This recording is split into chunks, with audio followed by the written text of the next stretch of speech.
identifier un peu les failles de nos sociétés et d'essayer de trouver des solutions, des alternatives à ça. Ce qu'on oublie un petit peu parfois dans le monde de l'entreprise, le budget,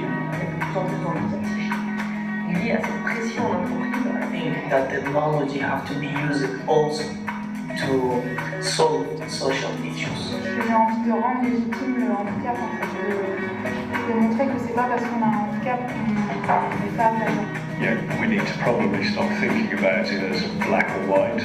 Yeah, that you're either mentally well or you're mentally ill. A las personas hay que integrarlas, aceptarlas como son. Après, on n'est pas parfait et on avance et on apprend tous les jours.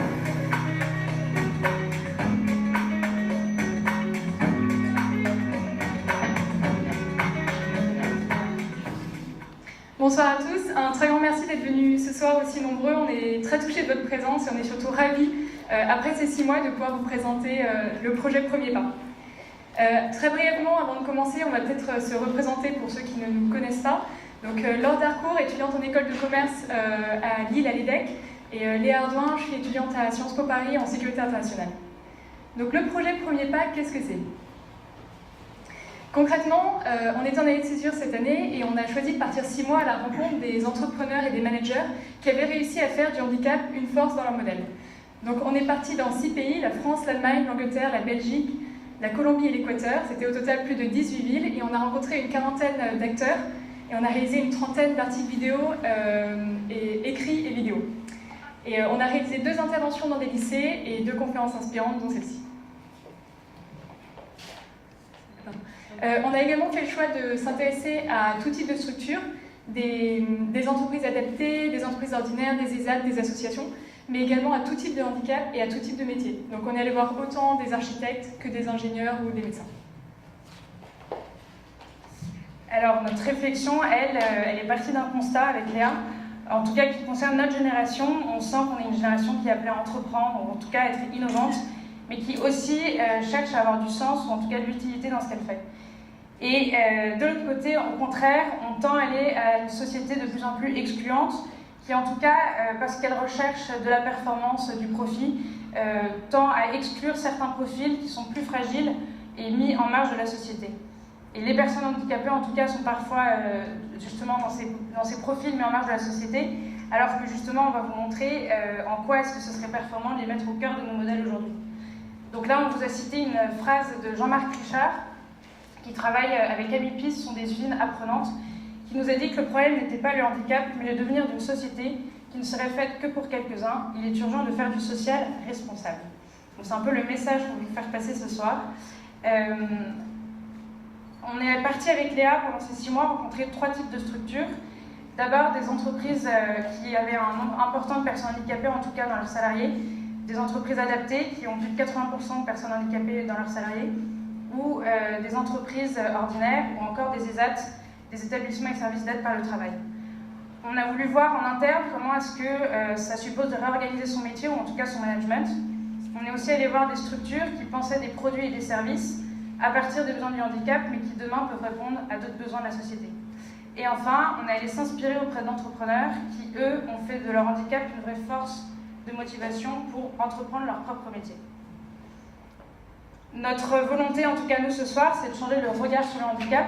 Donc l'association Premier Pas, comme son nom l'indique, c'était vraiment une démarche concrète d'aller sur le terrain, rencontrer ces acteurs, les relayer au travers des vidéos et des articles pour parler du handicap sous le prisme de l'innovation. On a aussi choisi d'apporter une vraie dimension comparative au projet. Donc quasiment la moitié du projet s'est déroulée en France. On a commencé un tour de France en janvier jusqu'en avril. Et ensuite, on s'est rendu dans d'autres pays avec des modèles assez différents ou similaires au modèle français. Donc notamment, on s'est rendu en Belgique et en Allemagne, qui a un cadre réglementaire assez proche au cadre français. Et on a aussi choisi de se rendre à Londres pour aller voir le modèle anglo-saxon, qui est plus flexible et plus inclusif.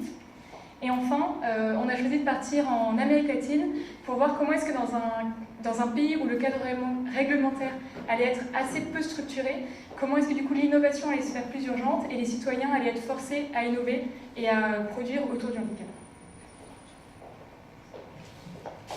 Alors bien sûr, on a dû apprendre à communiquer tout au long de ce projet.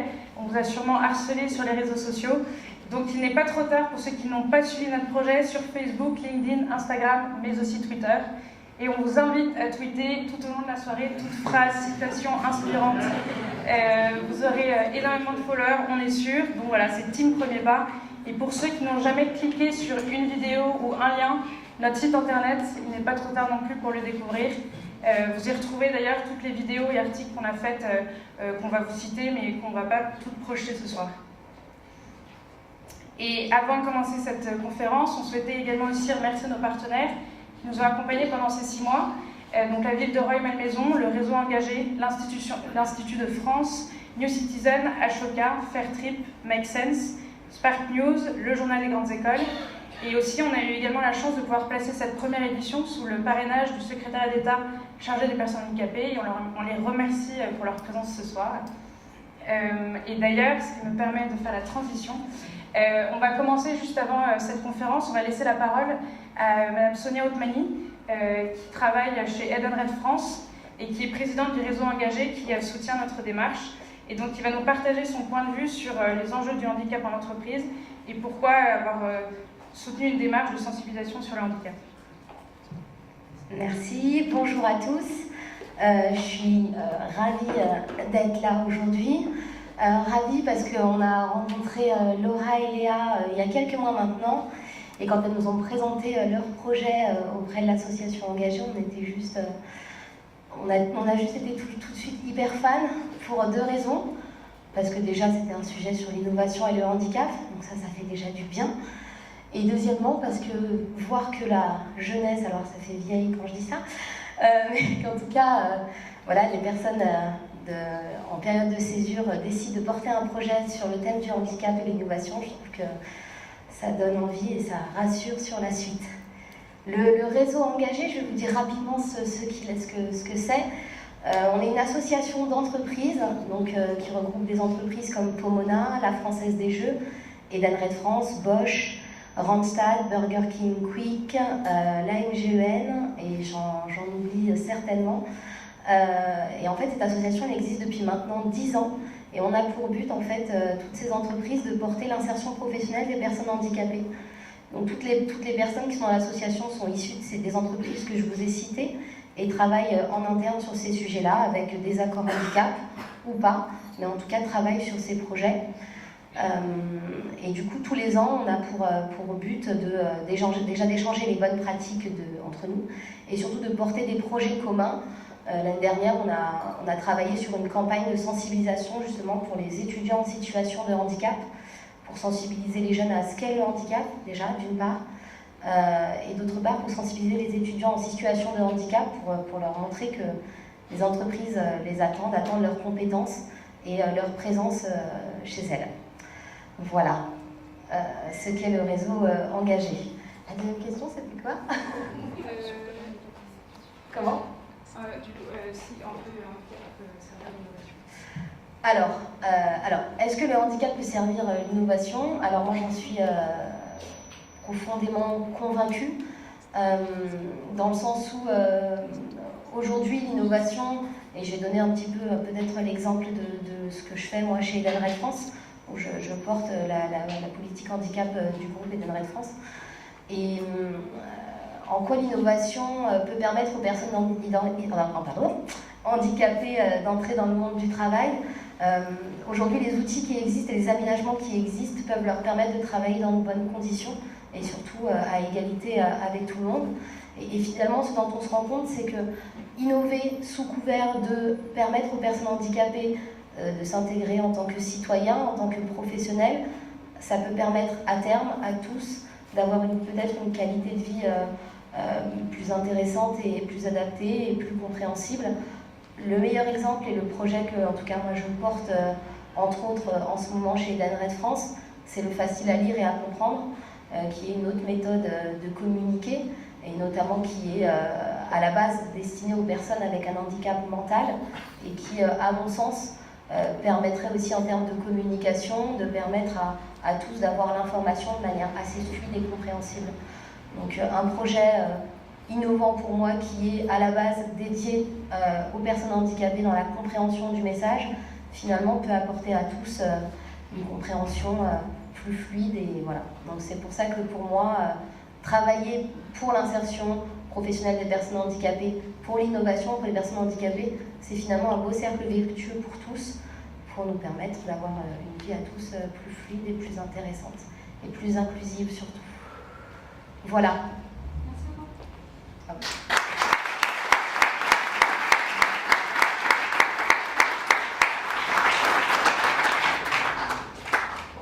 Merci beaucoup madame pour le témoignage. Donc en fait l'objectif de la soirée ce soir est double.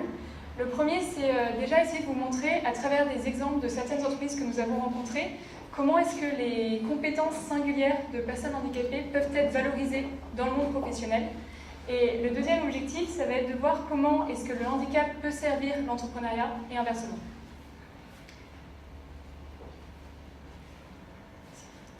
Okay. Voilà, donc en janvier, on a rencontré Didier Roche qui a cofondé les spas et restaurants dans le Noir et qui nous a interpellés en nous parlant des compétences intrinsèques ou de compensation au handicap. Et on s'est dit que ça pouvait être intéressant pendant ce tour de France et du monde d'aller rencontrer des entreprises qui justement étaient parvenues à valoriser ces compétences très singulières au handicap pour les mettre au cœur de leur modèle et en faire une force. Donc on va vous montrer quelques exemples de ces entreprises qu'on a rencontrées. Donc on aura 3 compétences qu'on va vous expliciter à travers des cas d'entreprises qu'on a rencontrées lors de notre projet. La première c'était la joie, ou en tout cas la joie de vivre, dont peuvent témoigner certaines personnes handicapées, et en tout cas c'est ce qu'on s'est rendu compte en rencontrant le Café Joyeux. Vous avez certainement entendu parler de ce café, il a ouvert en décembre à Rennes, donc on a pu aller les rencontrer lors de notre tour de France. Et récemment, en mars, à Paris, dans le 2e arrondissement. Et donc Joyeux a pour la volonté d'être une chaîne de coffee shop, donc une restauration ordinaire en ville, qui a la particularité aussi de travailler avec des personnes trisomiques, autistes ou déficientes intellectuelles. L'objectif de Joyeux, c'était de concilier la volonté de ces personnes de travailler, en tout cas de se former, tout en valorisant leur spontanéité, leur singularité dans un métier de service et de contact avec le client. Et donc, comment rendre ceci possible? Ce qui nous a, nous, frappé chez Joyeux, c'était comment est-ce qu'ils ont pu repenser, en tout cas, leur cadre de travail ou leur environnement pour placer tout salarié pour placer tous les salariés dans la mesure d'exprimer, en tout cas, toutes ces compétences et que ça puisse nourrir, en tout cas, le métier de service. Et donc, par exemple, ils ont aménagé, ils ont repensé les recettes pour qu'elles soient très ludiques, très simples à suivre, pour que chacun puisse être en cuisine ou en service en salle. Et donc, à Rennes, c'est 8 serveurs qui travaillent dans le Café Joyeux, et à Paris, 15 serveurs. Et si ce n'est plus, depuis l'évolution du projet, ça en était moins au courant. Et donc, deuxième objectif aussi de ce Café Joyeux qu'on va vous détailler. Le deuxième objectif de la chaîne du Coffee Shop Joyeux, c'était vraiment de placer le handicap mental au cœur des villes. En effet, le café a ouvert dans le 2e arrondissement de Paris, donc en plein cœur de la ville. Et idem pour Rennes, où il est situé pareil dans le centre historique. Et le lieu est chaleureux et accueillant et du coup va faciliter la rencontre avec le consommateur. Et c'est un peu le même constat qu'on a pu noter lorsqu'on s'est rendu à Nantes pour rencontrer le restaurant Le Reflet qui a été ouvert il y a 1 an par Flore Le Lièvre. Je salue la présence ce soir. Et qui pareil, en fait, a voulu banaliser la rencontre avec la différence pour faire changer le regard sur le handicap en ouvrant le restaurant au cœur de la ville. Et ce qui est intéressant, c'est qu'on note qu'en fait, il y a 1 an, les clients qui venaient étaient peut-être plus des clients qui étaient sensibilisés déjà au milieu du handicap. Et aujourd'hui, du fait des très bonnes notes sur TripAdvisor, ce sont des clients qui viennent qui parfois ne savent même pas qu'ils seront confrontés au handicap en venant dans le restaurant. Donc, un premier exemple, on vous a cité la joie ou la joie de vivre, qui vient de cette spontanéité, qui peut aussi nourrir une autre compétence qu'on va vous détailler, qui est celle de la sensibilité créative. Donc là, au travers de 2 exemples d'entreprises assez inspirants. Le premier, c'est la Casa de Carlota, que vous allez pouvoir voir en image, donc une vidéo qu'on a pu réaliser dans ce projet. Et la Casa de Carlota, c'est un studio de design qui a été créé à Barcelone en 2013 et à Medellín en 2016, donc on a pu les rencontrer lors de notre voyage en Colombie, et qui a pour particularité de trouver sa valeur ajoutée dans cette mixité de talents et cette complémentarité de talents de son équipe créateur. Et donc la Casa de Carlota va travailler avec des personnes trisomiques et autistes et va valoriser cette autre façon d'explorer la créativité pour proposer à ses clients des solutions innovantes par rapport à d'autres studios de design. Donc on vous laisse découvrir en images.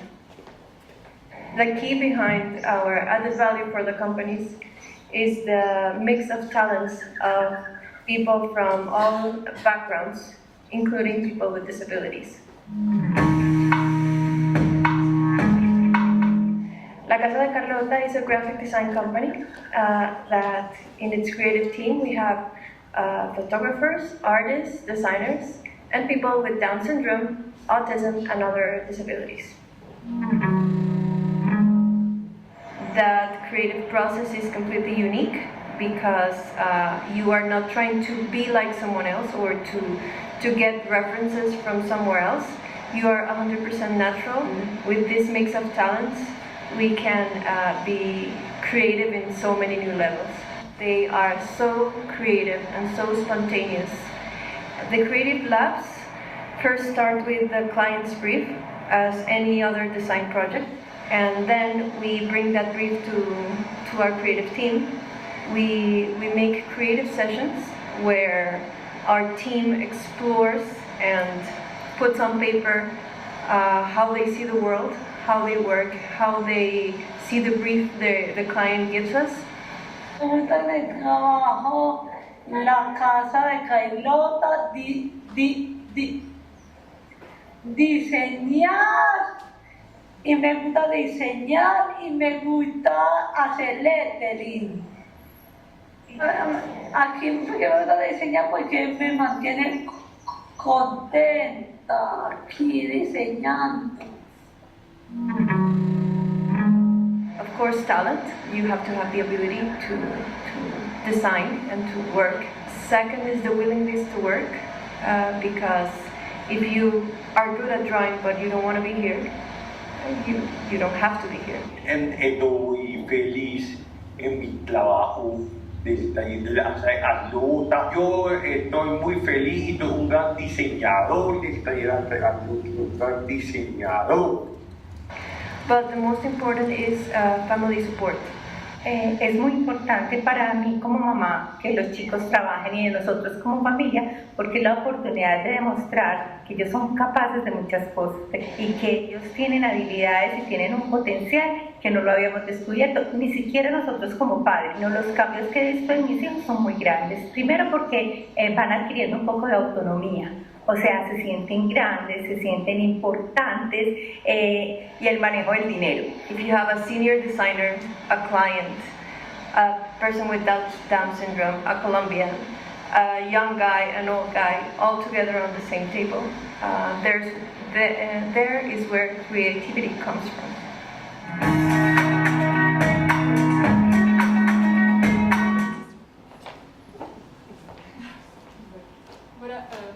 Voilà, donc la Casa de Carlota, c'est un exemple d'une entreprise qui a su valoriser avec succès les compétences créatives de personnes avec un handicap dans le domaine du design et de la communication.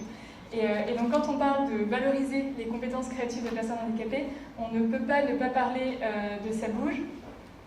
Sabouge, c'est la première agence globale de communication agréée entreprise adaptée. Agréée entreprise adaptée en 2010, fondée en 2009 par Marie-Hélène Delot. Et qu'est-ce que c'est qu'être une entreprise adaptée? Ça signifie avoir plus de 80% de ses salariés qui sont en situation de handicap. Et dans le cas de Sabouge, la majorité des personnes sont sourdes ou malentendantes. Donc ça pourrait sembler un peu être un oxymore de dire que des personnes sourdes ou malentendantes vont faire de la communication. Et pour autant, ça fonctionne très bien. Et du coup, on va accueillir Marie-Hélène Delot pour qu'elle nous explique pourquoi et comment.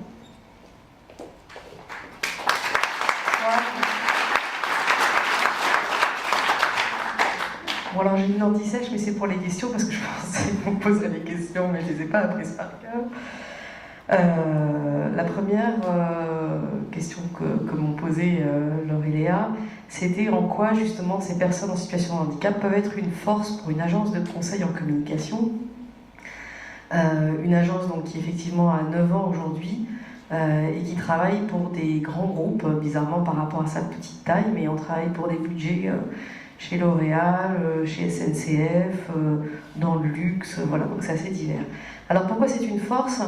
Moi je suis un peu comme premier pas parce que je me suis lancée dans cette aventure, je connaissais absolument rien au handicap, j'ai pas de personnes handicapées dans ma famille, j'avais juste une envie de donner du sens à ma vie, à mon travail, et comme j'avais à peu près mes enfants, je pouvais me concentrer sur d'autres choses que uniquement mon salaire. Et du coup, j'ai aussi appris en découvrant les personnes qui travaillent dans mon agence, dont certaines depuis 9 ans, et je me suis aperçue que finalement, quel que soit le handicap, une personne handicapée, c'est quelqu'un qui a une fragilité en soi. Il y a d'ailleurs des personnes qui ne sont pas en situation de handicap, mais qui ont aussi une fragilité. On en a certainement tous une petite quelque part. Et cette fragilité fait que c'est des personnes qui ont une perception et, on va dire, une sensibilité exacerbée. Et qui d'ailleurs se tournent très volontiers vers ces métiers graphiques ou dans l'écriture, dans le scénario, ou tous ces métiers qui sont liés à une agence de communication. Et cette fragilité, du coup, elle développe de manière beaucoup plus importante leur créativité. Donc, finalement, en travaillant avec ces gens, je me suis aperçue que justement, c'était des grands créatifs. Et pour les personnes sourdes, ce sont même des communicants nés. Parce que finalement, une personne sourde profonde, depuis qu'elle est née, qu'est-ce qu'elle essaye de faire ? Elle essaye de passer un message à la personne qu'elle a en face d'elle. Le message, c'est le message essentiel. La personne, c'est la cible. Et elle va le faire avec quelques mots, un dessin, un picto. Et ça, c'est la base de la communication. Donc en fait, c'est des personnes qui sont complètement à même, naturellement finalement, de travailler en agence de communication, contrairement à ce qu'on pourrait croire. Alors le deuxième point qu'on m'a demandé de développer, c'est, voilà, une fois que j'ai créé mon agence, je me suis retrouvée avec des personnes sourdes, des personnes avec des handicaps psychiques, essentiellement. Et qu'est-ce qu'on fait, comment on travaille avec ces personnes finalement ? Finalement, c'est assez simple. On fait du management, comme dans n'importe quelle entreprise, sauf que comme on sait qu'on a des personnes qui sont fragiles, on fait un peu du management à la loupe, on essaye de faire bien le management. On instaure des petites choses d'organisation. La première chose que j'ai installée à l'agence, c'était une petite ardoise magique. Alors vous êtes trop jeune, je ne sais pas si vous avez encore ce jeu d'ardoise magique, mais les gens de mon âge, on avait une espèce d'ardoise, on faisait des dessins, puis on les effaçait. Moi, je m'en suis servi pour écrire un mot. Une fois que j'ai eu répété 10 fois un mot à une personne sourde et qu'on ne se comprenait pas, parce que c'est pas toujours simple, on est passé à l'écrit avec une petite ardoise. Et pendant 6 mois, ça a été vital en fait. Et puis après, on a instauré des formations en langue des signes pour ceux qui signaient. Puis ils ont commencé à me comprendre parce qu'en fait, je parle très très vite, ce qui est très très dur pour une personne sourde. Donc j'ai aussi appris à parler de manière plus posée. Et du coup, mon père aussi me comprend beaucoup mieux parce qu'il commence à avoir des petits problèmes d'oreille. Donc ça a été bénéfique pour plein de gens.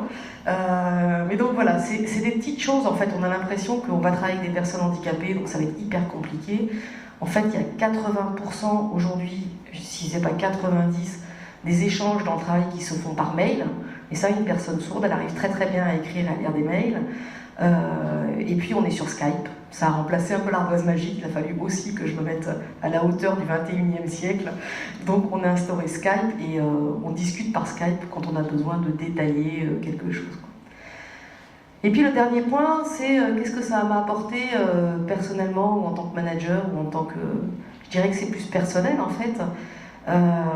Mais d'abord ça m'a apporté une motivation du quotidien, parce que quand on est chef d'entreprise, il faut quand même avoir beaucoup d'énergie, parce que c'est des grosses journées.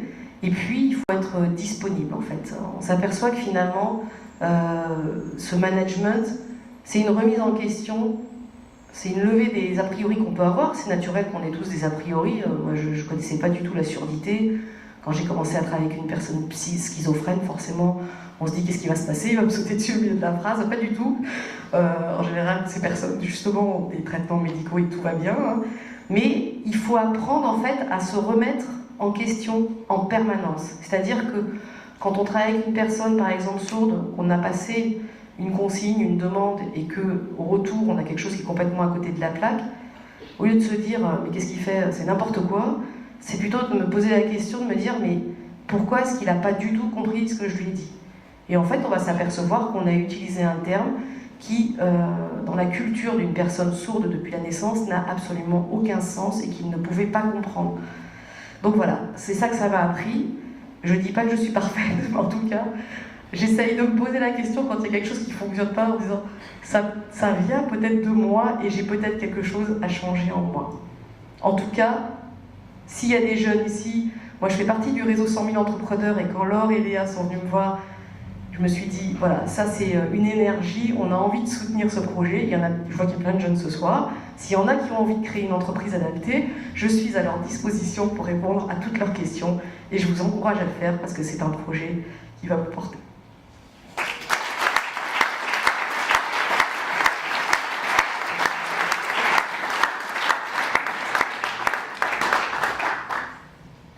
Merci beaucoup pour ce très beau témoignage. Alors, le troisième point, c'était les compétences sensorielles. Donc, pour aborder cette question, on va vous présenter Discovering Hands. Donc, Discovering Hands, c'est une entreprise sociale qui a été créée en 2010 par le docteur Frank Hoffmann, qui est un gynécologue allemand, et qui a réussi avec succès à valoriser les compétences tactiles de personnes déficientes visuelles. Donc, le docteur Frank Hoffmann est en fait parti d'un constat. Celui qui, en fait, il avait l'impression de ne pas offrir le meilleur dépistage possible du cancer du sein à ses patientes. Pourquoi ? En Allemagne, il est prévu que soit remboursée tous les ans une visite chez le gynécologue pour les femmes de plus de 50 ans pour qu'elles puissent bénéficier d'un dépistage du cancer du sein. Et c'est uniquement suite à un examen tactile du médecin de 1 à 2 minutes, si le médecin a un doute, a une suspicion, c'est uniquement dans ce cas-là que la femme alors va pouvoir aussi se faire rembourser un scanner. Le problème est donc double. D'un côté, le diagnostic du médecin est imparfait, et de l'autre, uniquement les femmes de plus de 50 ans, uniquement les femmes de plus de 50 ans qui ont déjà qui présentent déjà un fort risque peuvent bénéficier d'un scanner gratuit. Il a donc cherché alors à trouver une solution qui permettrait au plus grand nombre de femmes de pouvoir accéder à un dépistage de qualité à un prix abordable. Et donc, pour répondre à ce double problème, le docteur Frank Hoffmann s'est demandé pourquoi, en fait, comment améliorer ces procédures de dépistage ou les rendre plus efficaces. Et donc, il a décidé de former des MTE, donc en anglais des Medical Tactile Examiners. Et en fait, ce sont des femmes qui présentent une compétence sensorielle plus développée pour en tout cas détecter des anomalies. Et ces femmes sont déficientes visuelles. Et donc il y a un vrai impact d'abord justement pour l'insertion professionnelle des personnes handicapées, puisqu'il a créé une vraie filière métier en commençant à Duisburg en Allemagne. Et donc il a formé 40 femmes et développé son projet sous forme de franchise à l'international. Donc 6 en Autriche, 5 en Colombie, 8 en Inde ou encore 8 au Mexique. Et le deuxième impact qui nécessairement aussi nous intéresse, c'est celui pour les patientes. Puisque avec cette nouvelle procédure, la procédure de dépistage est plus longue, elle dure une demi-heure, elle est plus minutieuse, plus précise. Et pour vous donner des chiffres qui parlent un peu plus, un médecin dans sa procédure normale parvient à détecter des anomalies de taille de 1 à 5 cm. Des MTI vont pouvoir détecter des anomalies de 6 à 8 mm. Donc en permettant de détecter au plus tôt des anomalies, on parvient à prescrire des thérapies plus efficaces, ou en tout cas à éviter une propagation d'une potentielle maladie dans le corps, et donc à augmenter les chances de survie. Et enfin, le dernier avantage, c'est bien pour la collectivité, puisqu'avec des thérapies, ou en tout cas des prestations de soins de santé plus efficaces et puis à plus court terme, il y a un gain pour la collectivité. Et donc en Allemagne, le docteur Frank Hoffmann a réussi à convaincre 22 assurances pour rembourser ces prestations aux femmes. Et ça représente 9 millions de femmes en Allemagne qui bénéficient justement de cette prestation gratuite. Donc Discovering Hands, pour nous, est assez parlant puisqu'il répond à un vrai enjeu de société qui était ici lié au secteur médical et valorise justement des compétences de personnes qui présentent un handicap et qui sont avant tout professionnelles et sont formées pour un métier pour justement pallier à cette fracture sociale. Donc voilà, on a pour cette première partie dressé illustré 3 types de compétences. Il y en avait évidemment d'autres dans le cadre de notre projet. Et maintenant, on va plutôt parler du handicap et de l'entrepreneuriat. Alors, on s'est demandé comment l'entrepreneuriat peut-il se mettre au service du handicap et inversement. C'est-à-dire comment est-ce que le handicap peut être un levier d'innovation pour l'entrepreneuriat et comment est-ce que l'entrepreneuriat est-il peut-être la méthode la plus à même de répondre à cet enjeu de société. Donc alors vous ne le savez peut-être pas, mais il y a de nombreux outils et services que vous utilisez dans la vie de tous les jours qui ont d'abord été pensés pour répondre aux besoins du handicap. Par exemple, le SMS a été pensé pour les personnes sourdes ou malentendantes, la télécommande a été pensée pour les personnes en fauteuil, et Pascal, qui était lui-même handicapé physique, a inventé la première forme de transport en commun, le carrosse à 5 sols, pour soulager les populations pauvres et handicapées de Paris. Donc on a été un peu marqué par ce constat-là et on a voulu aller à la rencontre d'entreprises qui avaient réellement su innover pour penser un produit ou un service pour répondre aux besoins du handicap et qui potentiellement, dans le long terme, pourrait nous être bénéfique à tous. Donc on a rencontré, pour vous citer un exemple, I Will Share, qui est une entreprise qui a été fondée en 2015 par Audrey Sauvigné. Et en fait, Audrey, suite à un accident de la route qui a rendu son frère paraplégique, a eu deux constats. Le premier constat, c'était que les personnes avec un handicap en général, allaient devenir des sortes d'experts en accessibilité de leur territoire. Le deuxième constat, c'est qu'en revanche, lorsqu'elles sortaient un peu de cette zone de confort-là, elles avaient beaucoup de mal à identifier des informations précises et exactes sur l'accessibilité des lieux et des services. Elle a donc créé Wilson, le majordome des bons plans handicap, présent sous forme de chatbot sur Messenger, et qui concrètement en fait, va géolocaliser autour de la personne des commodités ou des services accessibles. Donc, par exemple, il va pouvoir géolocaliser des centres sportifs accessibles, des toilettes, mais aussi par exemple des cinémas adaptés pour des personnes déficientes visuelles ou sourdes et malentendantes. Voilà, toutes sortes de commodités et de services. Et ce qui nous intéresse, nous, dans ce projet, c'est d'abord trois choses. D'abord, son succès tient en ce qu'il a réussi, en tout cas, à mobiliser une vraie communauté de citoyens engagés pour faire remonter toutes les données sur l'accessibilité au travers d'un outil qui est ici le numérique avec ce chatbot sur Messenger. Également, I Will Share, en tout cas, permet de valoriser les efforts engagés par une collectivité pour rendre ces communautés, ces logements, ces sports, ces restaurants accessibles. Et par exemple, I Will Share maintenant travaille en partenariat avec l'Association des paralysés de France et aussi avec la Fédération française handisport pour annoncer la venue des JO 2024 à Paris. Mais surtout, en tout cas nous, ce qui nous interpelle et qui nous fait nourrir notre réflexion sur l'innovation, c'est comment ce produit, pensé d'abord pour les besoins de personnes handicapées, pourrait répondre à d'autres enjeux. On pense, nous, par exemple, au vieillissement de la population, en tout cas pour ce qui est de l'accessibilité dans les lieux. Une personne en fauteuil présentera justement les mêmes besoins qu'une personne âgée pour tout ce qui est accessibilité. Également, une femme avec une poussette sera intéressée par toutes ces données sur l'accessibilité dans une ville. Et donc ici, ce qui est intéressant, c'est comment l'innovation pensée pour un public cible peut au contraire répondre et être une opportunité de marché pour l'entreprise pour répondre à d'autres besoins.